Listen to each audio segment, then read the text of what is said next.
Hi, Flutter developers. Are you ready to take your app development to the next level? In this tutorial, we will dive into the basics of API calling in Flutter. By the end of this video, you will know how to fetch data from an API and display it in your app. Let's get started. APIs are crucial for connecting your app to external services and data.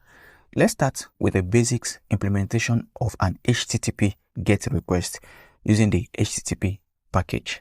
So the first thing we're going to do now is that we're going to go to our pub dev, and then we're going to add the HTTP package to our project. Now we're on pub dev.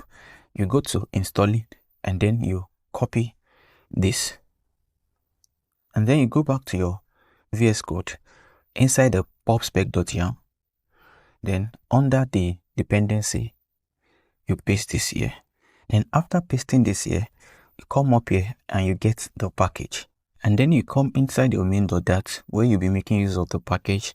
You import http.dat package as http. Then you save that. After doing this, you might have to restart your application again, which I'm going to be doing now. So now on my screen here, I have my void main method and my run app method, which takes my app widget, which is a stateless widget, which returns material app and takes app example as home. Then the app example is a stateful widget, which returns scaffold and has abba. And then inside this, my app example, I'm going to be adding a method in order to fetch data from the API. So to do that, I'm going to write void, and then let's give this a name. Let's call it fetch data. And then it's not going to take any parameter. Then we're going to have this. Now we have this HTTP already. So if you come here and you type HTTP and you press dot, you have different options you can make use of, like http.delete, .get, .post, .put. So for now, we're going to make use of http.get.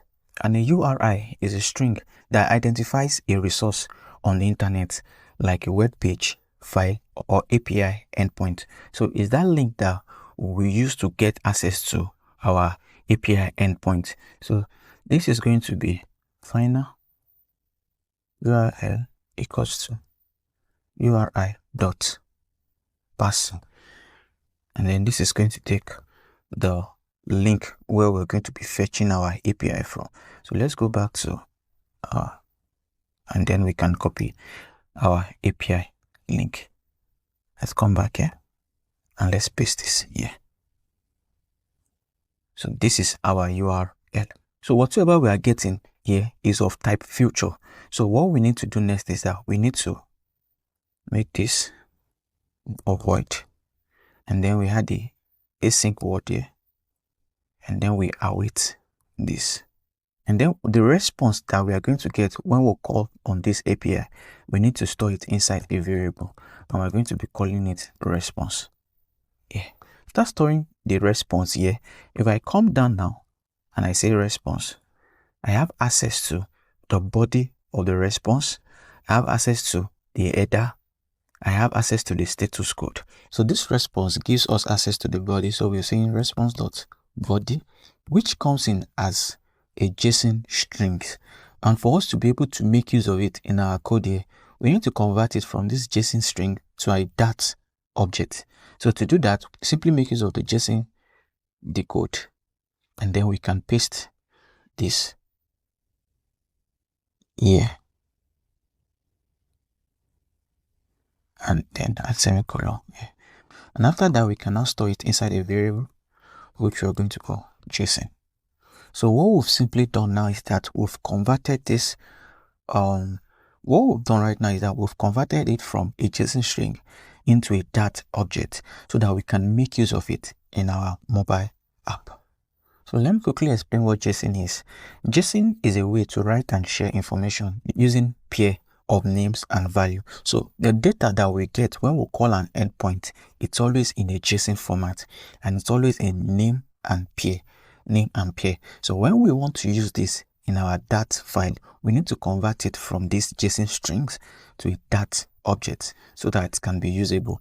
So we have list of maps here. So map is just key value pair, just like I explained for JSON. Map and JSON, they are very similar. It's key and value. So we have list of maps here. So in order to make use of this, we need to first come back here.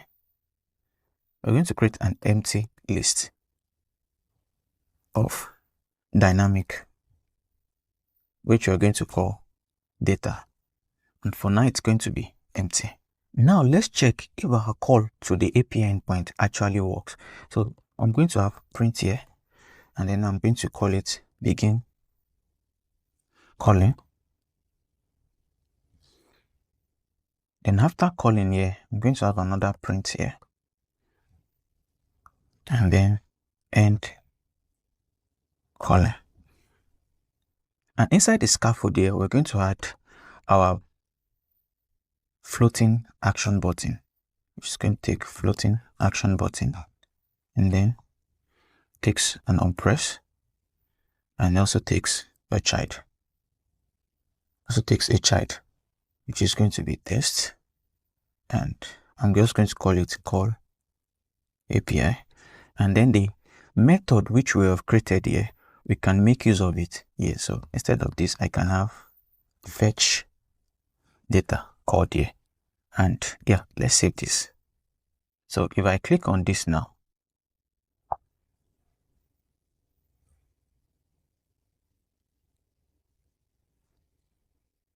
so you can see initially we have begin calling here, and after a while,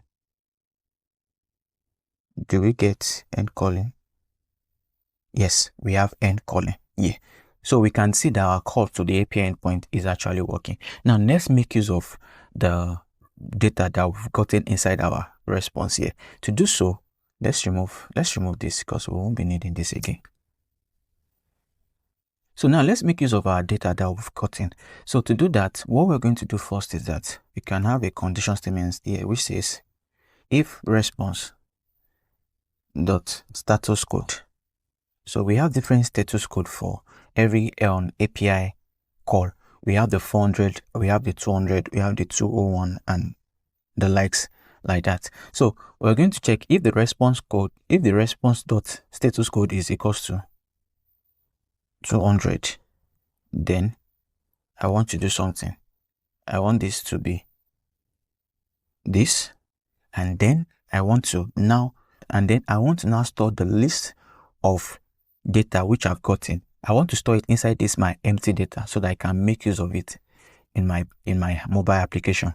So to do that, I'm just going to come here and I'm going to make use of set states, then data equals to JSON. Yeah.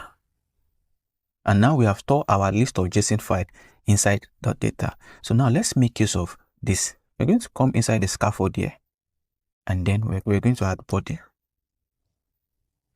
And let's make use of list view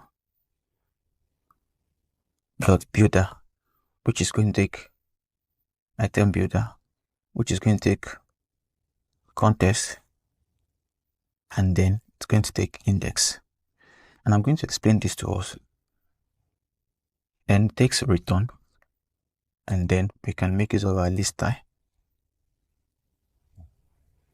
And yeah, so we have a list view dot builder, which takes item builder and take context, and it takes index, and then we have the list type returned. And now let me explain something to us before we continue with this. Let's go back to our JSON file. Another time I said this is a list of map. So the first map here is of index 0. The next one is of index 1. The third one is of index 2. And that's why we have this index here. So what we're going to do now is that we're going to come here, and then into our final, and then our data. Let's give it my data, and then it's going to be data at each index. So we're going to have data at each index. So for our list style here, we're going to make use of title, which is going to take test widget, And the test widget, our title, we want to have access to the title which we have in our JSON file here. So to do that, remember we said that we have stored this list of JSON file inside our data, and this is the first index, which is of 0, 1, 2, 3, 4. So to access this, we've already store each data at each index inside my data. So to access the title, all we just need to do now is to come here and say my data, then have access to the value of title. And then the next thing we're going to do now is that we're going to say subtitle, and which takes a widget, which is we're going to make use of the test widget. We're going to say my data have access to the value of body, and we have to ensure that our spelling is correct. If we make any mistake, it will not fetch our data for us. So let's go back to our JSON file again, and then you can see here we have title here. This is the key and this is the value. This is the key and this is the value. So let's go back and let's save this and call our API now. So you can see now we have our API called. This is our title and this is the body. This is the title and this is the body. This is the title and this is the body. So let's call the ID also. So we can call the ID by coming here, then we can add the leading, and then this can take this also takes a widget, so we can make use of the test widget also, and then we can say my data at the ID. So let's save this. So I'm getting this error which says type int is not a subtype of strings. So if we come to our JSON file here, you can see that this is of type integer. So what we just need to do is to convert this from integer to string. So we can use dot to string, and if we save this now, you can see our error is gone. So we have 1, 2, 3, 4. Let me style it and increase it so we can have text style. And then the font size is, let's make use of 18 pixel. And here you can see our ID. So before I end this tutorial, let me show you an important tip on how you can handle error. Error handling is crucial for ensuring a smooth user experience. Let's try and add this to our code to make it more user friendly. So inside the body here, I can say if my data dot is empty. So that means when I call the API endpoint, I'm unable to get data. I can say that, let's make use of ternary operator, and then we can say that column, let's keep this children, then we can make use of test widget. You can use to say that failed to load data. Let's add one more thing here. We can add elevated button, and then we can make use of our fetch data, and let's add comma here, and the child here we can say test, and let's say retry, and here we're going to add our comma, and let's center this so that we can have it at the center. Center this factor and center, and here, and also to have it at our center, we can add main axis alignment, and with this main axis alignment center. So now I'm going to do this on purpose. I'm going to remove the R here.